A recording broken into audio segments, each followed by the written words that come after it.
Hello, welcome to introdo maths. This is Dheeraj Tiwari. जैसा कि हमने पहले लेक्चर में सेट, उसकी डेफिनेशन और उसके टाइप्स के बारे में जाना था, तो ये लेक्चर उसी पर बेस्ड प्रॉब्लम्स पर है। अब हम उस पर बेस्ड कुछ प्रॉब्लम्स करने वाले हैं, जिसके थ्रू हम लोग सेट के कॉन्सेप्ट को और समझने की कोशिश करेंगे। और थ्योरी पढ़ना एक अलग चीज़ है, न्यूमेरिकल्स को सॉल्व करना एक अलग चीज़ है। तो वो जो जितना भी हमने वहाँ पर पढ़ा था, उसको अब न्यूमेरिकल्स के थ्रू हम लोग इसमें सॉल्व करने वाले हैं। ठीक है, इसकी भी पीडीएफ्स आपको टेलीग्राम चैनल पर अवेलेबल हो जाएगी। मैं उसकी पीडीएफ अवेलेबल करा दूंगा और उस पर लिंक डाल दूंगा डिस्क्रिप्शन में मैं। ठीक है, तो आज का वीडियो हम स्टार्ट करते हैं यहाँ से।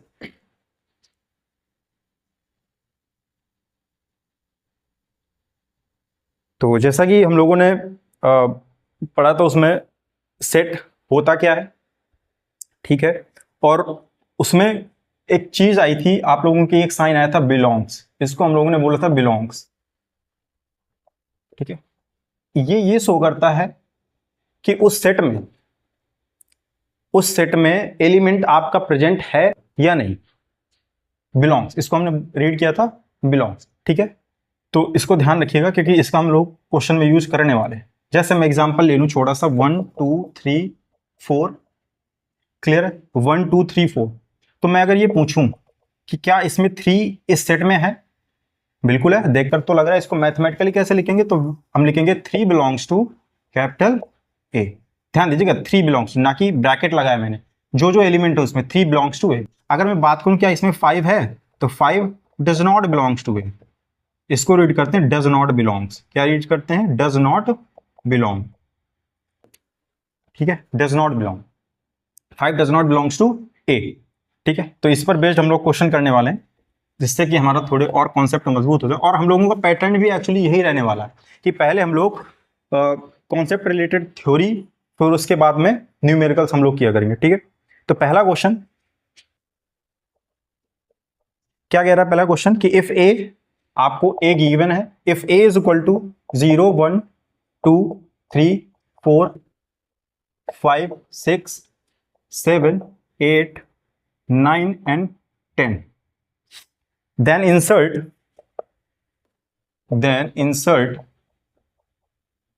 appropriate symbol belongs or does not belongs in each of the following.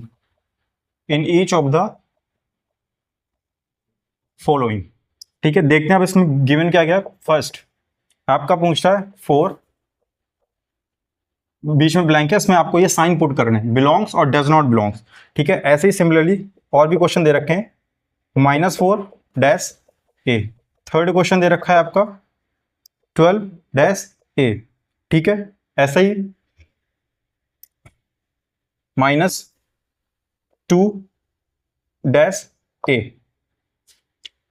तो देखिए इसमें क्या कह रहा है कि एक सेट आपको ए गिवन है, देन इंसर्ट, मतलब आपको इसमें साइन पुट करना, कौन सा? बिलोंग्स टू और डज नॉट बिलोंग्स टू। आपको ये मालूम होना चाहिए कि ये जो साइन हम यूज करते हैं बिलोंग्स टू, ये तब यूज करते हैं जब वो एलिमेंट उस सेट में प्रेजेंट हो। अदरवाइज हम लोग इस साइन का यूज करेंगे डज नॉट बिलोंग्स टू। ठीक है, बहुत क्लियर है। हमारे पास सेट गिवन है ए। अब पहला क्वेश्चन कह रहा है 4 ब्लैंक है इधर पर ए। तो अब देखिए क्या 4 उस सेट में है आपके?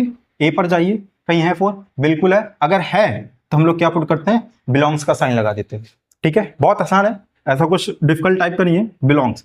इसके बाद सेकेंड वाला क्या कह रहा है? -4 ब्लैंक ए। तो -4 क्या है इस सेट में? 4 है। -4 नहीं है, तो -4 does not belongs to A. ठीक है, 12 ए, 12 है इसमें? नहीं है, डज नॉट बिलोंग्स। ठीक है, -2 इसमें है?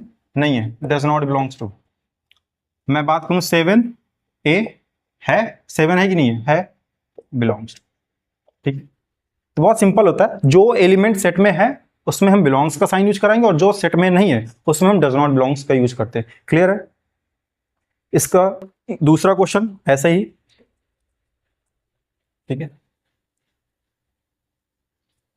दूसरे क्वेश्चन की अगर बात करें, क्या कह रहा है? The set of all letters in the word algebra.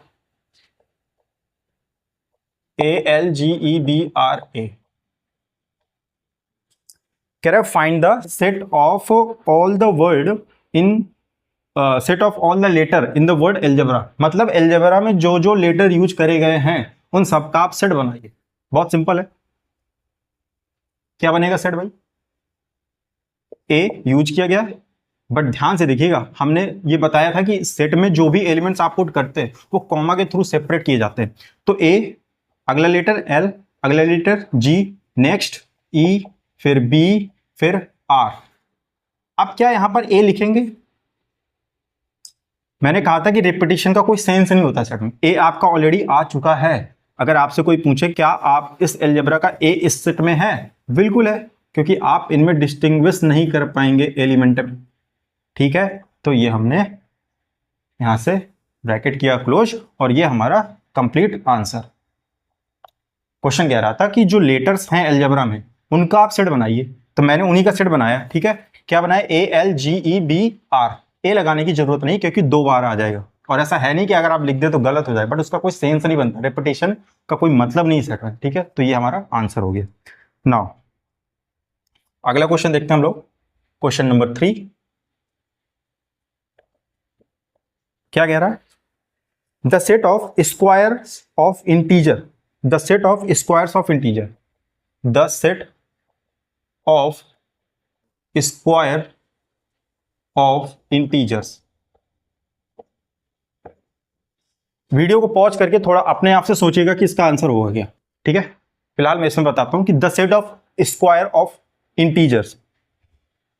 चलिए, the set of square of integers कह रहा है कि जो इंटीजर्स हैं उनका स्क्वायर कीजिए और जो आए उसको आप लोग सेट बना दीजिए।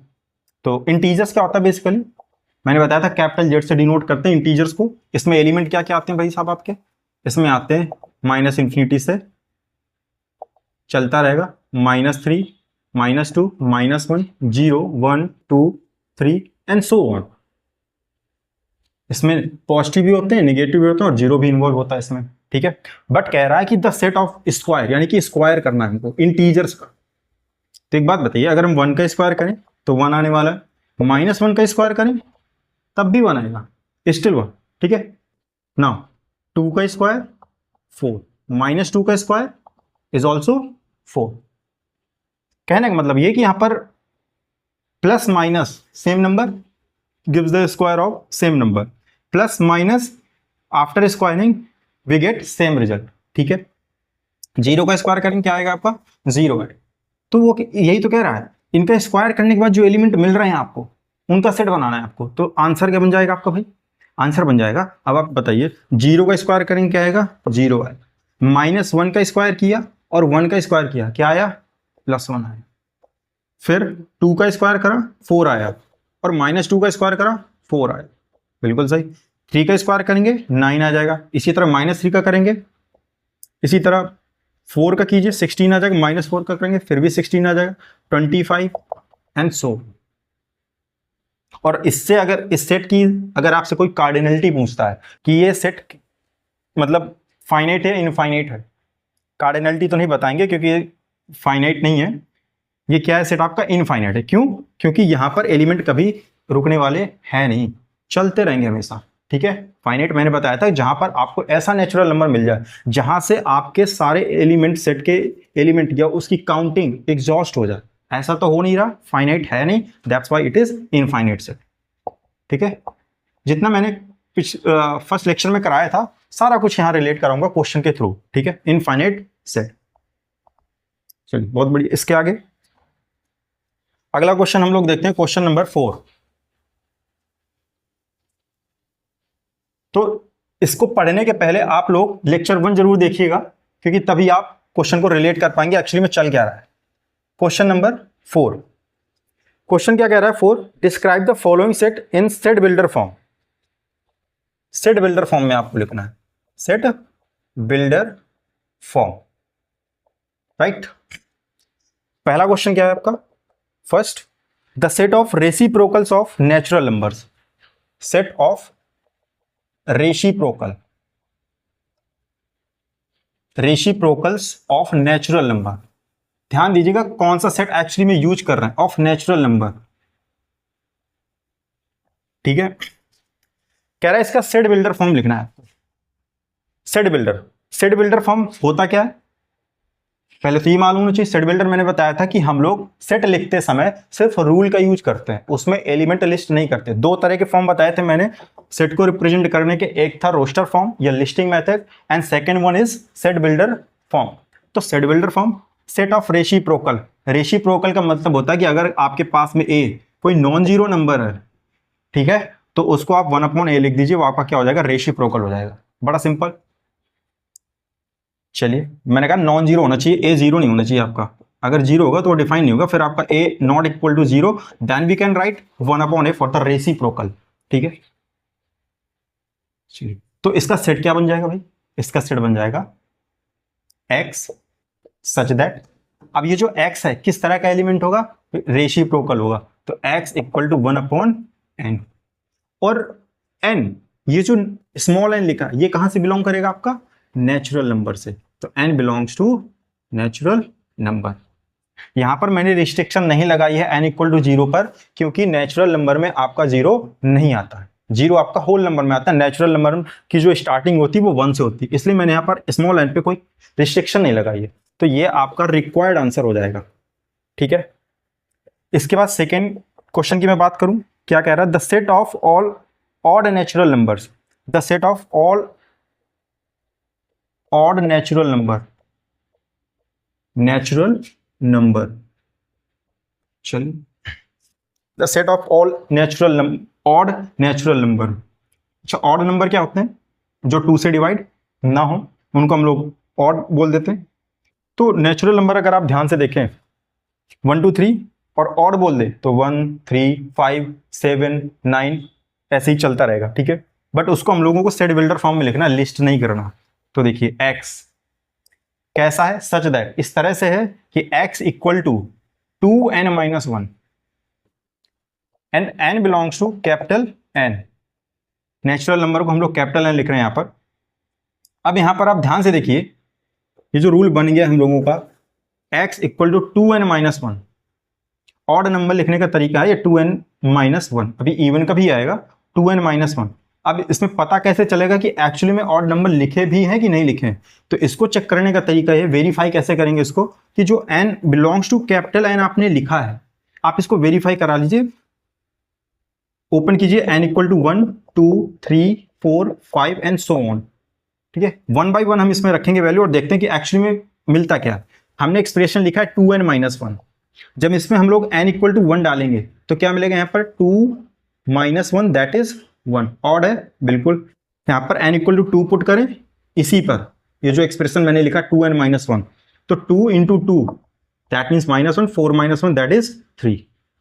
क्लियर है, यहां पर n इक्वल टू मैं 2 पुट करूं, 2 हो चुका एक्चुअली, 3 पुट करते हैं, तो यहां से क्या मिलने वाला है हमको, 2 into 3 -1 that is 6-1 and that is 5।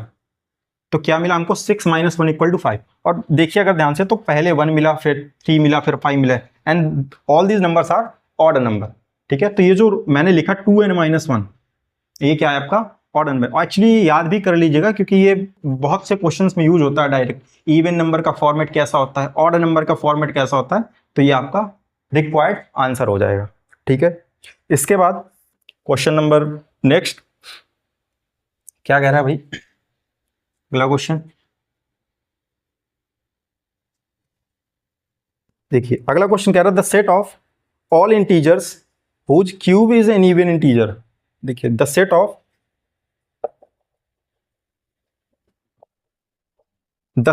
all integers, the set of all integer whose cube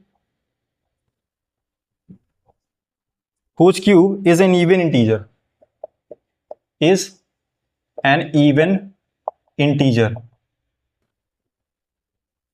ठीक है, कह रहा है आप ऐसा सेट बनाइए, the set of all integer whose cube is an even integer। ध्यान दीजिएगा, इंटीजर सेट में रखने हैं आपको जिनका क्यूब भी क्या हो, आपका इवन इंटीजर हो। आप इस पे थोड़ा डिस्कशन कर लेते हैं हम लोग, इवन और ऑड का क्यूब करें तो एक्चुअली में हमको मिलता क्या है। जैसे मेरे पास में ऑड नंबर 1 है, मैंने इसका क्यूब करा, क्या मिलेगा हमको? 1 इंटू 1 इंटू 1 दैट इज 1। 2 का क्यूब किया तो क्या मिल जाएगा हमको? 8 मिल जाएगा। 3 का क्यूब किया तो क्या मिल जाएगा हमको? 27 मिल जाएगा। फिर इसके बाद 4 का क्यूब किया तो कितना मिल जाएगा? 64 मिल जाएगा। 5 का भी कर लेते हैं, कितना मिल जाएगा? 125 मिल जाएगा। इसी तरह 6 का क्यूब कर लें तो कितना मिल जाएगा? 6 6 36 एंड 6 216, ठीक है, 216। तो अगर आप पैटर्न पे फोकस करेंगे कि जितने भी ऑड हैं, ऑड का अगर क्यूब कर रहे हैं तो हमको क्या मिल रहा है? ऑड नंबर ही मिल रहा है। ऑड का क्यूब करने पे क्या मिल रहा है? ऑड नंबर मिल रहा है। और अगर इवन का क्यूब करें तो क्या मिल जाएगा? इवन मिल जाएगा। अच्छा, 0 का भी क्यूब कर लो आप, क्या मिलने वाला है आपको? 0 ही मिलेगा, ठीक है। -2 का क्यूब कर लो आप, क्या मिलने वाला है आपको? 8, और वो भी कैसा? माइनस की पावर अगर ऑड होता है तो आंसर माइनस आता है, तो यहां पर आपको क्या मिलेगा? -8 मिल जाएगा। -4 कर लो आप लोग तो मिल जाएगा -64। और प्लस माइनस से कोई फर्क पड़ता नहीं है, एक्चुअली वो नंबर 2 से डिवाइड है तो वो इवन होता है, अदरवाइज नहीं होता, ठीक है। तो एक बात तो यहां से तय हो गई कि अगर इवन होगा तभी उसका क्यूब क्या आएगा? इवन आएगा। तो यहां पर तो कह रहा है कि ऐसे इंटीजर लिखो, तो इसका मतलब वो इनडायरेक्टली वो ये कहना चाह रहा है कि आप जितने भी इवन नंबर हैं आपके पास में वो सारे के सारे आप सेट में लिख दीजिए, वही आंसर हो जाएगा आपका, ठीक है। चलिए तो इसको देखते हैं, सेट में क्या लिखेंगे हम लोग। अब यहां पर आएगा कि इवन नंबर को कैसे एक्सप्रेस करते हैं। ये दोनों तरीके आप लोग याद रखिएगा कि ऑड नंबर को कैसे लिखते हैं और इवन नंबर को कैसे लिखा जाता है। तो set x such that, x कैसा है? x हमारा इवन है, बट इवन को लिखते कैसे हैं? 2n। क्यों? क्योंकि 2 का मल्टीप्लीकेशन 2 अगर मल्टीप्लाई रहेगा तो 2 से डिवाइड भी तो हो जाएगा। वेरी गुड, यहां पर 2 फैक्टर की तरह काम करेगा, और जिसका फैक्टर 2 हो वो इवन नंबर कहलाता है। x इक्वल टू 2n, और n कहां से आएगा आपका? n आएगा आपका इंटीजर से, ठीक है, इस चीज को ध्यान रखिएगा। n आपका नेचुरल नंबर से नहीं आएगा, इस बार कहां से आएगा? इंटीजर से, क्योंकि कहां की बात की जा रही है? इंटीजर्स की बात की जा रही है। तो जो आपका n आएगा वो आपका इंटीजर से आने वाला है, ठीक है। नेक्स्ट क्वेश्चन देखते हैं इसमें, अगला क्वेश्चन। नेक्स्ट क्वेश्चन कह रहा है कि right the set of all real numbers which cannot be written as the quotient of two integers in the set builder form। फिर से एक्सप्लेन किए दे रहा हूं मैं। Right the set of all real numbers, right the set of all real numbers which cannot be written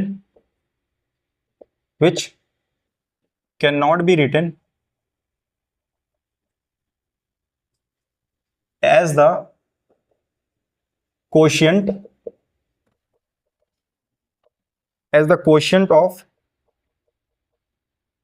two integers, ठीक है, two integers in the set builder form, in the set builder form. चलिए, कह रहा है कि आपको ऐसे element का सेट लिखना है जो क्या हो? रियल नंबर हो, और which can not be written as the quotient of two integers. अच्छा, रेशनल नंबर की डेफिनेशन क्या होती है? रेशनल नंबर क्या कहता है? रेशनल नंबर कहता है कि पी बाई क्यू के फॉर्म में होनी चाहिए, q should not be equal to 0, और जो पी और क्यू हैं वो आपके इंटीजर से आने चाहिए। ये होता है रेशनल नंबर, कि पी बाई क्यू के फॉर्म में हो, यानी पी और क्यू कोशिएंट, और ये पी क्यू कहां से आएंगे? इंटीजर से आएंगे, और क्यू 0 नहीं होना चाहिए। वो इसका रिवर्स कह रहा है, इसको तो हमने रेशनल बोल दिया। तो जरा ये बताइए, जब इस तरह की कंडीशन होल्ड नहीं करेगा, इसका रिवर्स करेगा, तो एक अदर फैक्टर आ जाता है आपका इर्रेशनल। क्या बोलते हैं हम लोग इसको? इर्रेशनल। तो वो इनडायरेक्टली आपको कह रहा है कि आप इर्रेशनल को ही सेट बिल्डर फॉर्म में लिख करके दिखा दीजिए। तो यहां पे देखिए, इर्रेशनल को हम लोग कैसे लिखेंगे? x such that x belongs to real number but x does not belongs to irrational number। Simple. जो इरेशनल नहीं है वो रेशनल है, और वो दोनों चीजें कह रहा है रियल भी हो, तो मैंने x को r से बिलोंग करा है, but x does not belongs to q। x आपका रेशनल से बिलोंग नहीं करना चाहिए, रेशनल से बिलोंग नहीं करेगा तभी तो वो इरेशनल बनाएगा, ठीक है, तो ये आपका सेट बिल्डर फॉर्म हो गया। सेट बिल्डर में ध्यान से देखिए, हम लोग सिर्फ रूल लिख रहे हैं, एलिमेंट्स मेंशन नहीं कर रहे हैं, because that is called the listing method और रोस्टर मेथड, दोनों बोलते हैं उसको। नेक्स्ट क्वेश्चन कह रहा describe each of the following set in roster form. पहला कह रहा रोस्टर फॉर्म में लिखिए x is such that x belongs to integer and mod of x less than or equal to 2। Roster form में लिखना है आपको, यानी कि अब आपको एलिमेंट लिस्ट करने पड़ेंगे। उसने सेट बिल्डर फॉर्म दिया है और आपको रोस्टर फॉर्म लिखना है। चलिए देख लेते हैं इसमें कौन कौन से एलिमेंट आएंगे, वो पता चलेगा हमको इस वाले सेक्शन से। कह रहा है x बिलोंग कर रहा है इंटीजर से, बहुत अच्छी बात, x बिलोंग कर रहा है इंटीजर से, और इंटीजर हम लोग जानते हैं क्या होता है हमारा, -3, -2, -1, 0, 1, 2, 3 एंड सो ऑन। आएगा तो इन्हीं में से कोई एक एलिमेंट होगा x, बट उसमें एक कंडीशन और लगी कि उसका जो मॉड है वो less than or equal to 2 होनी चाहिए। तो मॉड की खासियत क्या होती है कि मॉड हमेशा पॉजिटिव आंसर देता है। कैसा देता है? Positive answer. अगर उसके अंदर पॉजिटिव है तब भी पॉजिटिव बाहर निकालेगा, और अगर निगेटिव है तब भी वो कब बाहर क्या निकालेगा? निगेटिव निकालेगा, तो सॉरी पॉजिटिव निकालेगा। मतलब क्या है इसका, जैसे मैं -2 लिखूं और मॉड लगा दूं तो इसका आंसर क्या हो जाएगा आपका? 2 हो जाएगा। ठीक है, +2 मॉड बोलूं तब भी क्या आएगा आपका आंसर? प्लस का ही आएगा। ठीक है, मॉड हमेशा क्या देगा आपका? पॉजिटिव वैल्यू ही देता है। तो यहां पर वो एक्चुअली क्या चाह रहा है कि x जो है आपका इंटीजर में बिलोंग करना चाहिए, और उसका अगर हम मॉड निकालें तो लेस देन 2 होना चाहिए। चलिए करके देखते हैं ऐसे कौन से नंबर हैं जिन पर मॉड लगाएं तो लेस देन 2 आ जाए। तो यहां पर मैंने लगाया 1 ही आएगा। ठीक है, 2 लगाया 2 आएगा, 3 लगाया 3 आ जाएगा। प्रॉब्लम, वो कह रहा है less than or equal to होनी चाहिए, 2 के बराबर भी हो सकता है और 2 से कम भी होना चाहिए, 2 से बड़ा नहीं होना चाहिए। ये हमारी रेंज से बाहर हो जाएगा भाई, ये एक्सेप्टेड है। अच्छा 0 को भी देख लेते हैं, 0 पर मॉड लगाया तो क्या है? 0 है, ये भी एक्सेप्टेड है इसके अकॉर्डिंग। ठीक है, -1 मॉड आंसर आया 1, ये भी एक्सेप्टेड है। -2 ये भी क्या है आपका? एक्सेप्टेड है। -3 जैसे ही करेंगे क्या आ जाएगा आपका? प्लस का 3 आ जाएगा, नॉट एक्सेप्ट। कितने एलिमेंट मिले आपको? 1 2 0 -1 2 हो गया आंसर आपका। तो जो आपका सेट बनेगा इसमें ये बन जाएगा आपका 0 +1 2 -1 -2। ठीक है, सिंपल है। आप इसमें देख लीजिए, आप सारी कंडीशन फॉलो हो रही हैं, ये सारे के सारे इंटीजर है, इनका मॉडल ले लीजिए, वो हमेशा 2 से छोटे ही रहने वाले हैं, या 2 के बराबर मिल जाएगा। ठीक, नेक्स्ट क्वेश्चन क्या कह रहा है, इसी का सेकेंड पार्ट है। वो क्या कह रहा है कि x such that x equal to n upon n square plus 1 and फिर क्या कह रहा है? 1 से ग्रेटर हो, सॉरी यहां पर n है, x नहीं है, n और less than equal to 3 where n belongs to natural number. देख लेते हैं एक बार रूल क्या कह रहा है, क्योंकि इंपॉर्टेंट रूल है, क्योंकि रूल के थ्रू ही हम लोग एलिमेंट निकालेंगे। कह रहा है x कैसा है? n upon n square plus 1 and n जो है उस पर रिस्ट्रिक्शन लगी हुई है, n जो है वो 1 से बड़ा हो या 1 के बराबर हो, और 3 से छोटा होना चाहिए, 3 के बराबर हो सकता है। तो पहले हम n निकाल के रख लेते हैं, n एक्चुअली क्या क्या हो सकता है। चूंकि नेचुरल नंबर है तो 1 से स्टार्ट होगा। 1 क्या इस कंडीशन को सेटिस्फाई कर रहा है? n बिल्कुल कर रहा है। 1 वो कह रहा है 1 से बड़ा हो सकता है या 1 के बराबर हो सकता है, तो n इक्वल टू 1 ले सकते हैं, n इक्वल टू 2 ले सकते हैं, n इक्वल टू 3 ले सकते हैं, n इक्वल टू 4 नहीं ले सकते क्योंकि 3 से छोटा होना चाहिए। ये 3 ही वैल्यू है n की। जब ये 3 ही वैल्यू है तो ये तीनों हम इसमें लगा कर रख देते हैं। तो x equal to n upon n square plus 1। जब n इक्वल टू आपका 1 हो तब x कितना आ जाएगा? 1 upon 1 square plus 1 that is 1 upon 2। जब n इक्वल टू आपका क्या हो? 2 हो तो क्या आ जाएगा? 2 upon 2 square plus 1 that is 2 upon 5। ठीक है, ऐसे ही n इक्वल टू 3 हो तो क्या आ जाएगा आपका? 3 upon 3 square plus 1 that is 3 upon 10। बहुत क्लियर सा है।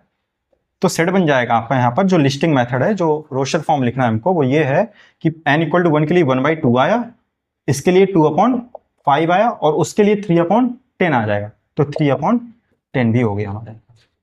ठीक, बहुत क्लियर था। रूल सबसे पहले आप ध्यान दीजिए, रूल क्या दिया गया, उसमें कौन कौन सी कंडीशन मेंशन करी गई हैं। ठीक है, इसका बहुत फर्क पड़ता है कि आपका ये जो n है कहां से आ रहा है, नेचुरल नंबर से आ रहा है, इंटीजर से आ रहा है, रियल नंबर से आ रहा है। ठीक है, ये चीजें बहुत मैटर करती हैं। तो सबसे पहले इस पर ध्यान दीजिए एक्चुअली है क्या है, नेचुरल है, इंटीजर, रियल है। उसके बाद इस पे आइए, कहां से कहां तक है, उसके बाद फिर इस पे आइए। ठीक है, सबसे लास्ट में इस पे, क्योंकि इसमें निकालने एलिमेंट हम, और वो बड़े इजीली निकल आते हैं। ठीक है, ये हो गया। इसके बाद नेक्स्ट क्वेश्चन देखते हैं हम लोग। नेक्स्ट क्वेश्चन देखिए क्या कह रहा है कि a is equal to x such that x square less than or equal to 10, x belongs to integer. और रेफरेंस के लिए आप लोग एमएल अग्रवाल यूज कर सकते हैं, मोस्टली क्वेश्चन आपको वहां से मिल जाएंगे। ठीक है, एमएल अग्रवाल हो गया, आपको आर डी शर्मा के कुछ एग्जांपल्स आप लोग लगाइए, तो ये जो सारे कॉन्सेप्ट हैं आपके वो यहां से क्लियर हो जाएंगे। ठीक है, x बिलोंग्स टू z, तो यहां से देखिए a इज इक्वल टू क्या हो जाएगा, यहां से भाई पहले इसको देख लेते हैं रूल क्या कह रहा है। रूल कह रहा है x square less than or equal to 10, और x बिलोंग्स टू इंटीजर, मतलब जो x है वो कहां से आ रहा है, इंटीजर से आ रहा है, और है कैसा कि x square less than or equal to 10, मतलब अगर उसका स्क्वायर करो तो लेस देन 10 होना चाहिए। तो करके देख लेते हैं, इंटीजर है तो वैल्यू क्या रहने वाली है हमारी, 0 का करके देखते हैं, 0 का स्क्वायर 0 आया, 1 का स्क्वायर 1 आया, 2 का स्क्वायर 4 आया, 3 का स्क्वायर 9 आया, 4 का स्क्वायर 16 आया। क्या एक्सेप्टेड है इस रूल के अकॉर्डिंग, x का स्क्वायर किया तो 16 आया, x का स्क्वायर करना चाहिए तो 10 से छोटा आना चाहिए, नॉट एक्सेप्टेड, खत्म बात। फिर -1 का स्क्वायर +1, -2 का स्क्वायर +4, -3 का स्क्वायर प्लस का 9 और -4 का स्क्वायर 16, नॉट एक्सेप्टेड, 10 से छोटा ही होना चाहिए, तो ये सारे एक्सेप्टेड, नॉट एक्सेप्टेड, ये भी सारे एक्सेप्टेड। तो कौन कौन से x आ गए यहाँ पर, 0 आ गया, 1 आ गया, 2 आ गया, 3 आ गया, -1 आ गया, -2 आ गया, -3 आ गया। तो सेट क्या बन जाएगा आपका, -3, -2, -1, 0, 1, 2, 3, आंसर। बहुत आसान, ये आपका क्या हो जाएगा, आंसर हो जाएगा। ठीक है, नेक्स्ट क्वेश्चन देखते हैं।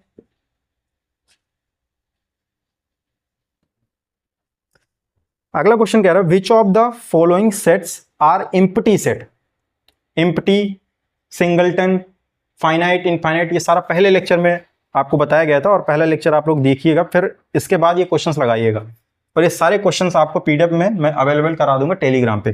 ठीक है, अगला क्वेश्चन देखिए क्या कह रहा है। Next question, which of the following sets are empty set, हमको एम्प्टी सेट फाइंड करना है, एम्प्टी सेट्स। ठीक है, चलिए पहला पार्ट क्या कह रहा है, a is equal to x such that x square -3 equal to 0 and x is x is rational. ये कौन सा फॉर्म है एक्चुअली सेट का, सेट बिल्डर फॉर्म लिखा हुआ। ठीक है, चलिए देखते हैं इसमें, तो इसको देखते हैं कि इसमें क्या एलिमेंट आएंगे सेट में कि नहीं आएंगे। तो कह रहा है x सच दैट कैसा होना चाहिए कि एक्स स्क्वायर -3 इक्वल टू 0, कुल मिलाकर के इसके अगर हम रूट्स निकाल लें तो पता चल जाएगा x क्या है, और कंडीशन लगाई गई कि x जो है वो एक रेशनल नंबर है। बहुत सही, पहले इसको हम लोग सॉल्व करते हैं, x square -3 equal to 0, x square को होल्ड कीजिए आप, और ये चला जाएगा आपका इस साइड, तो ये हो जाएगा प्लस का 3, और यहां से x तो आ जाएगा प्लस माइनस का √3। अब एक आप बात बताइए कि ये जो √3 है रेशनल होता है या इररेशनल होता है, ये इररेशनल होता है। क्या होता है, इररेशनल। यहां पर मुद्दा ही खत्म, वो तो कह रहा था रेशनल होना चाहिए, बट ये आपका रेशनल नहीं है, क्या है आपका, इररेशनल है। और अगर इररेशनल है तो फिर वो सेट के अंदर आएगा ही नहीं, क्योंकि सेट ने कंडीशन लगा रखी कि अगर तुम रेशनल हो और इसको इस इक्वेशन को सेटिस्फाई करते हो तब तो सेट में तुम्हारी एंट्री, अदरवाइज नहीं है। तो यहां पर ये हो जाएगा आपका इररेशनल। तो यहां पर डायरेक्टली आपका ये जो सेट हो गया क्या हो गया, phi, that is empty set. क्या बोल देंगे इसको हम लोग, एम्प्टी सेट। वो यही पूछ रहा था कौन सा एम्प्टी कौन सा नहीं है, एम्प्टी सेट हो गया। ठीक है, नेक्स्ट क्वेश्चन। नेक्स्ट कह रहा है आपका एक्स सच दैट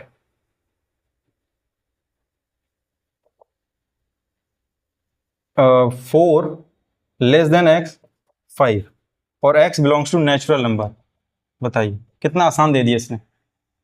कह रहा है x कैसा हो कि 4 और 5 के बीच में लाई करता हो और नेचुरल नंबर भी हो। अब नेचुरल नंबर अगर देखें तो क्या होते हैं 1 2 3 4 5 6। कह रहा है 4 और 5 के बीच में हो, नेचुरल हो, है क्या कुछ दिख रहा है इधर? कुछ नहीं है इधर। जब कुछ है ही नहीं तो फिर सेट में भी नहीं आएगा एलिमेंट। ये क्या हो जाएगा आपका 5 एम्प्टी सेट। बहुत क्लियर है, एम्प्टी हो जाएगा। ठीक है, इसके बाद एक एग्जांपल ले लेते हैं नॉन एम्प्टी का जो हो कुछ x such that x square equal to 25 and x जो है वो आपका ऑड इंटीजर है। x is odd integer. चलिए अब इसको बताइए आप। तो पहले इसको सॉल्व कर लीजिए। यहां से इसको सॉल्व करेंगे तो x की दो वैल्यूज आएंगी, प्लस माइनस का 5। ठीक है, x 5 क्या होता है आपका ऑड, और वो कह रहा है ऑड इंटीजर, यानी कि इस सेट में दो एलिमेंट आ जाएंगे आपके, प्लस का 5 और माइनस का 5। क्या ये एम्प्टी हुआ? Non empty. क्या हो गए? Non empty. ठीक है भाई, ये कह रहा था एक्स स्क्वायर इक्वल 25 होना चाहिए, हमने इसको सॉल्व किया, एक्स की वैल्यू प्लस माइनस 5 आई। तो ये जो 5 है, 5 क्या है आपका ऑड इंटीजर, और वो तो यही कह रहा है कि होना चाहिए। अगर है तो वो सेट में आ जाएगा, और अगर सेट में एलिमेंट आ गए तो वो एम्प्टी नहीं रह जाएगा, वो क्या कहलाएगा? Non empty. सिंपल। अगला क्वेश्चन क्या कह रहा है? अगला क्वेश्चन यहां से कि नेक्स्ट क्वेश्चन, चलिए देखते हैं इसमें। कह रहा find the pair of equal set. चलिए equal set, equal set, equivalent set, दोनों सेट आपको पढ़ाए जा चुके हैं। इक्वल सेट ये पता करना है आपको। इक्वल सेट क्या था? इक्वल सेट की डेफिनेशन थी कि कार्डिनलिटी भी बराबर हो और उसमें जो एलिमेंट हैं दोनों सेट में वो भी एक जैसे ही होने चाहिए। जैसे एग्जांपल के थ्रू मैं यहां पर ले लूं ए बी और एक एग्जांपल ले लूं बी ए। इनका ऑर्डर चेंज है बट ऑर्डर सेट में मैटर करता नहीं। किसी भी एलिमेंट को किधर भी लिखो कोई फर्क नहीं पड़ने वाला। Cardinality 2, cardinality 2, element a b ये दोनों क्या हो जाएंगे? इक्वल सेट हो जाएंगे। इसी का हम लोगों को यूज करना है, जो अगले क्वेश्चन हमसे पूछेगा वो। पहला क्या एक ही है, A is equal to 0 singleton 0। B क्या लिखेंगे हम लोग? X such that x greater than 15 and x less than 5। ठीक है, और भी कुछ दे रखा, C is equal to x such that x minus 5 equal to 0, और डी दे रखा है आपको x such that x square 25।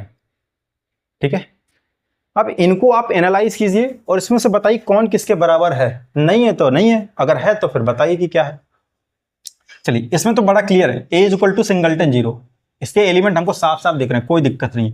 B की बात करते हैं, ये इसको लिस्टिंग फॉर्म में लिख लेते हैं। बी कह रहा है एक्स ग्रेटर देन 15 और एक्स जो है लेस देन 5 होना चाहिए।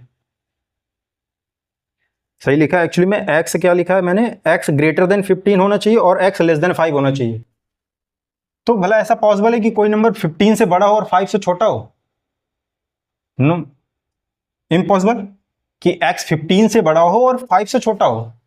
15 से बड़े number 16 17 likewise, and x less than 5 that means 4 3 2 1।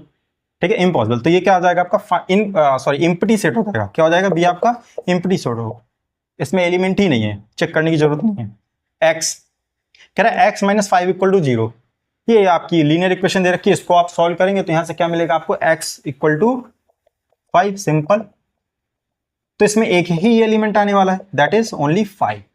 इसको हम लोग बोलते हैं सिंगलटन सेट। इसको डी को देखते हैं भाई, डी क्या कह रहा है?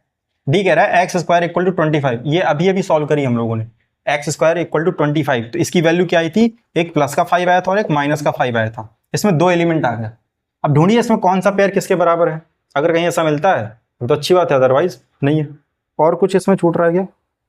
ए बी सी डी, इसमें से कोई भी सेट एक दूसरे के बराबर नहीं है। एक सेट और लिख लीजिए आप लोग, जैसे ई, क्योंकि सेट है ही नहीं बराबर कोई इसमें।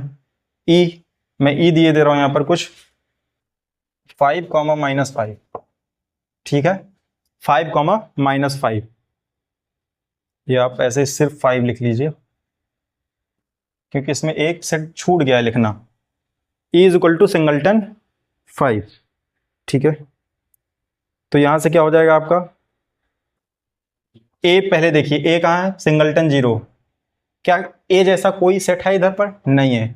बी इम्प्टी है, बी जैसा कोई भी सेट यहां पर नहीं है। सी सिंगलटन है 5, डी आपका 5 comma -5, E is equal to 5, E क्या है आपका 5 है यहां पर। तो क्या ये दोनों एक दूसरे के बराबर हैं, कहीं ऐसा कुछ मिल रहा है, नहीं। सी मिल रहा है आपका, सी जो है ई के बराबर है, एक ही एलिमेंट है और 5 दोनों में सेम है, तो यहां पर एक ही दो ही सेट हैं जो सी और ई दोनों आपस में इक्वल है। इसके अलावा यहां पर कोई ऐसा नहीं जो एक दूसरे के बराबर है, ठीक है। तो ये जो पहले आपको सेट बिल्डर फॉर्म मिलता है, पहले इसको आप कोशिश कीजिए कि रोस्टर फॉर्म में कन्वर्ट कर सके, ठीक है। वहां से एलिमेंट दिखने लगेंगे तो हम पहचानना ज्यादा इजी रहेगा हमारे लिए, ठीक है। नेक्स्ट क्वेश्चन देखते हैं।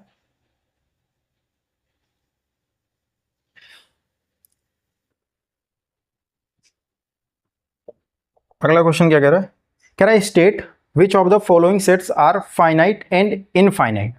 बहुत सही, इनफाइनाइट और इनफाइनाइट, ये भी बताया जा चुका है, फाइनाइट और इनफाइनाइट। फाइनाइट मतलब अगर सेट के एलिमेंट काउंट करते समय एग्जॉस्ट हो जाए, कोई ऐसा नेचुरल नंबर मिल जाए जहां पर काउंटिंग स्टॉप हो जाए, that is called finite set, otherwise infinite.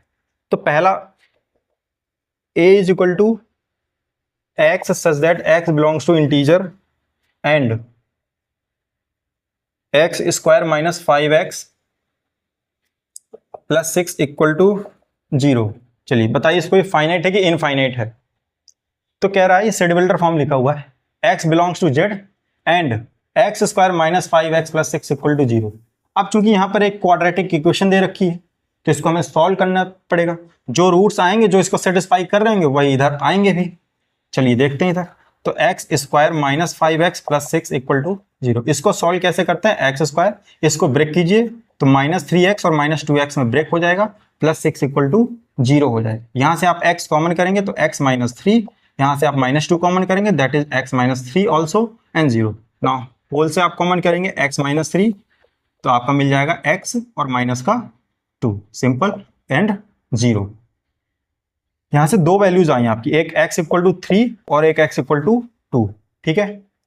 तो यहां पर दो वैल्यू आती हैं आपकी, x इक्वल टू 3,2, और ये क्या 3,2 दोनों इंटीजर हैं, बिल्कुल हैं। तो एक ही जो एलिमेंट आ जाएंगे वो हो जाएंगे 2 and 3 and this is finite set. कितने एलिमेंट है इसमें, दो, cardinality of A is equal to 2, simple, ये आपका क्या हो जाएगा, फाइनाइट सेट हो जाएगा। चलिए नेक्स्ट क्वेश्चन क्या कह रहा है कि नेक्स्ट क्वेश्चन है b is equal to x such that x belongs to integer and x square is even, ठीक है। कह रहा है x belongs to z and x square is even, मतलब स्क्वायर करो तो इवन है। और इसके पहले एक एग्जांपल किया गया था जहां पर इंटीजर का क्यूब करना था तो क्यूब आना चाहिए। अब यहां पर देखिए स्क्वायर करना है तो आप अगर ऑड का स्क्वायर करो तो आपको ऑड ही मिलेगा, अगर आप इवन का स्क्वायर करोगे तो आपको इवन ही मिलेगा। तो यहाँ पर जितने सारे इवन इंटीजर हैं सबका स्क्वायर क्या होगा, इवन नंबर होगा। तो यहाँ पर जो सेट में एलिमेंट आएंगे हमारे वो कैसे आने वाले हैं, 0 +-1 +-2 1 नहीं आएगा, यहाँ पर 0 आ जाएगा, +-2 आ जाएगा, +-4 +-6 +-8 एंड सो ऑन, कभी खत्म ही नहीं होगा। और अगर कभी खत्म ही नहीं होगा तो फिर ये क्या होगा, इनफाइनाइट सेट हो गया। भाई यहां से देखिए आप, कह रहे हैं स्क्वायर इवन होना चाहिए और हर स्क्वायर इंटीजर का, इवन इंटीजर का स्क्वायर जो है इवन नंबर ही होता है। तो रख दो सारे जितने इवन है, और कितने इवन है, इनफाइनाइट इंटीजर्स में। नेक्स्ट क्वेश्चन की अगर बात करें, वो यही कह रहा था फाइनाइट और इनफाइनाइट बताओ। चलिए कह रहा है c is equal to x such that,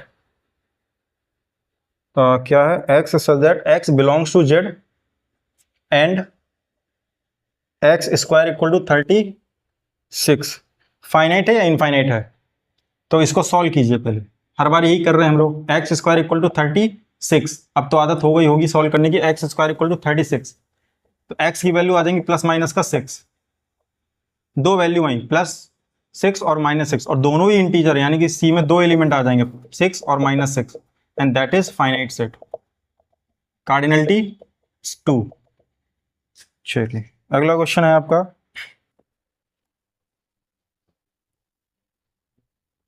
कह रहा है D x such that x belongs to integer and x greater than -10। बताइए, कह रहा है ग्रेटर देन -10 होना चाहिए। तो यहाँ -10 खत्म हुआ आपका, यहाँ -9, -8, -7, -6, -5, -4, -3, -2, -1, 0, 1 सो ऑन। यहाँ से सारे के सारे इंटीजर क्या होंगे आपके -10 से बड़े होंगे, और वो यही कह रहा है कि जितने इंटीजर -10 से बड़े हो सबको सेट में लगा दो, तो क्या बन जाएगा? इनफाइनाइट सेट बन जाएगा भैया। क्या बन जाएगा? Infinite set. मैं एलिमेंट इसमें लिखूं तो ये देखिए ऐसे लिखेंगे, -9, -8, -7, -6, -5 एंड सो ऑन। ठीक है, यहाँ पर ऐसे 0 आ जाएगा, 1, 2 एंड सो ऑन। ठीक है, ये हो गया आपका। इसके बाद अगला एग्जांपल लेते हैं हम लोग, 5th, set of concentric circle in a plane. इसको ध्यान से देखिएगा, set of concentric circles in a plane. चलिए, कह रहा है कि जितने कंसेंट्रिक सर्किल आप एक प्लेन में बना सकते हैं उन सबको आप कलेक्ट कर दीजिए, और वो जो सेट बनेगा उसकी आपको ये बतानी कि वो फाइनाइट है या इनफाइनाइट है। तो जिनको कंसेंट्रिक सर्कल नहीं मालूम, मैं बता दे रहा हूं क्या होता है। कंसेंट्रिक का मतलब होता है सेम सेंटर पर बने हुए सर्कल। जैसे मान लो मैंने एक सर्कल ये बनाया जिसका सेंटर है O, और सर्कल दूसरा सर्कल बनाया मैंने ये, पहले को नाम दे देते C1, दूसरे को नाम दे देते C2। तो ये सेम सेंटर पर बनाए गए हैं, C2, O, यहाँ पर C1, इसका भी सेंटर क्या है आपका O। तो ये C1 और C2 दोनों क्या कहलाएंगे? आपके कंसेंट्रिक सर्कल कहलाएंगे। ठीक है, तो एक प्लेन पर इनफाइनाइट कंसेंट्रिक सर्कल बना सकते, बनाते रहिए बनाते रहिए। क्या कभी खत्म होगा? कभी नहीं। जब खत्म ही नहीं होगा तो फिर इनफाइनाइट हो गया। तो इस चीज को ध्यान रखिएगा। एक अच्छा एग्जांपल है, set of concentric circles in a plane is an infinite set. कैसा सेट है ये? इनफाइनाइट। अब इसको अगर किसी के दिमाग में आ रहा हो क्या सर इसको लिस्टिंग मेथड में लिख सकते हैं, तो बिल्कुल नहीं। ठीक है, आपको पता होगा कुछ एलिमेंट तभी तो आप लिख पाओगे, इसमें तो पता ही नहीं चलेगा। क्या लिखोगे आप लोग? सेट बिल्डर फॉर्म लिख सकते हैं इसका। क्या लिख सकते हैं? सेट बिल्डर फॉर्म अगर आप लोग लिखना चाहें कैसे लिखेंगे? X such that x are the concentric circle in a plane. खत्म। अच्छा देखिए, इसीलिए हम लोग सेट बिल्डर फॉर्म भी पढ़ते हैं। कई बार सारे एलिमेंट लिस्ट करना हमारे लिए पॉसिबल नहीं होता है, तो हम लोग इसका यूज कर लेते हैं। और बताइए क्या है आपका? इनफाइनाइट सेट बनेगा। ठीक है,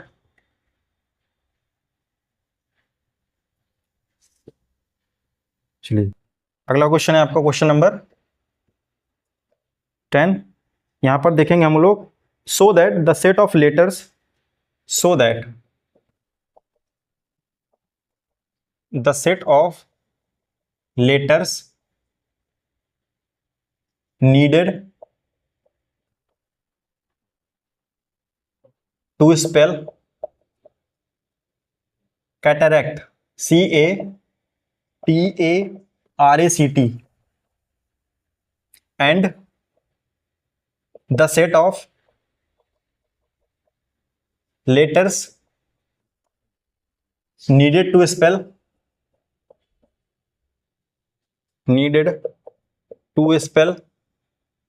tract, TRACT, आर इक्वल।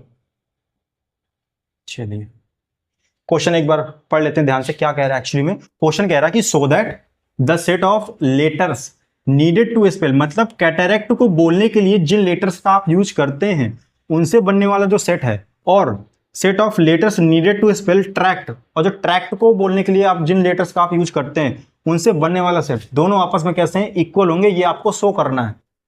और इक्वल सेट हम लोग जानते हैं क्या होता है कि जिनमें एलिमेंट भी सेम हो और कार्डिनलिटी भी सेम हो। चलिए पहले कैटरैक्ट से देखते हैं। Set made by letters of cataract.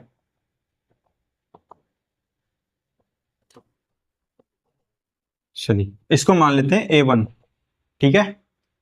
क्या बनेगा सेट आपका, C आ जाएगा, बिल्कुल सही, A आ जाएगा, T आ जाएगा, फिर दोबारा A नहीं रखेंगे, R आ जाएगा आपका, फिर दोबारा A नहीं रखेंगे, फिर C नहीं रखेंगे, फिर T नहीं रखेंगे, तो CATR आया, ठीक है। इसी तरह set made by letters of tract A2, क्या बनेगा भाई, T आ जाएगा, बिल्कुल आएगा, R आएगा, बिल्कुल, A C, दोबारा T नहीं लिखेंगे यहां पर। तो कितने एलिमेंट हैं, 4। कार्डिनलिटी A1 की 4, यहां पर कार्डिनलिटी A2 की, यहां पर भी 4, ठीक है। क्या एलिमेंट दोनों में सेम है, T इसमें भी है, इसमें भी, R इसमें A C सब कुछ सेम है, एलिमेंट भी सेम, कार्डिनलिटी भी same. So A1 is equal to A2, ये क्या है आपके, इक्वल सेट है। दोनों में क्या है आपके, लिखना पड़ेगा यहां पर, here Na1 equal to Na2 and elements of A1 and A2 are same, ठीक है, A2 same, so A1 equal to A2, ये दोनों क्या हो जाएंगे आपके, इक्वल सेट हो जाएंगे, ठीक है। आई होप कि ये जितने क्वेश्चंस कराए गए हैं आप लोगों को समझ में आए होंगे। इसके बावजूद अगर आपको कोई भी डाउट है इसमें या कोई भी क्वेश्चंस आपकी तरफ से है, वो आप मुझको कमेंट में करके बता सकते हैं, या आप टेलीग्राम में भी मुझको मैसेज कर सकते हैं, तो मैं उस क्वेश्चन को या यहाँ पर जो भी क्वेश्चन बताएगा मैं उसको रिपीट कर दूंगा, ठीक है। कोशिश ये कीजिएगा कि पहले क्वेश्चन आप लोग लगाइएगा, समझ में ना आए उसके बाद इसको यहां से देखिएगा, ठीक है। उससे क्या होता है, प्रैक्टिस बनती है, आपकी थिंकिंग डेवलप होगी, ठीक है। आप लोग सोचना स्टार्ट करेंगे कि क्वेश्चन को कैसे टैकल करना है, ठीक है। तो बहुत ही समझदारी से कीजिए क्वेश्चन सारे, और कोशिश कीजिए कि इसके अलावा भी आप कहीं से क्वेश्चन ढूंढिए और उनको लगाइए, ठीक है। मैं वैसे क्वेश्चन प्रोवाइड कराता रहूंगा आप लोगों को, और ये सारे क्वेश्चंस आपको टेलीग्राम चैनल पर PDF के फॉर्म में अवेलेबल होंगे, ठीक है। तो आज के लिए हम लोग इतना ही रखते हैं, मिलते हैं नेक्स्ट लेक्चर में, तब तक के लिए आप लोग अदर जगह से अदर कोई बुक्स लीजिए और उनसे क्वेश्चंस आप लोग ट्राई कीजिए। Thank you.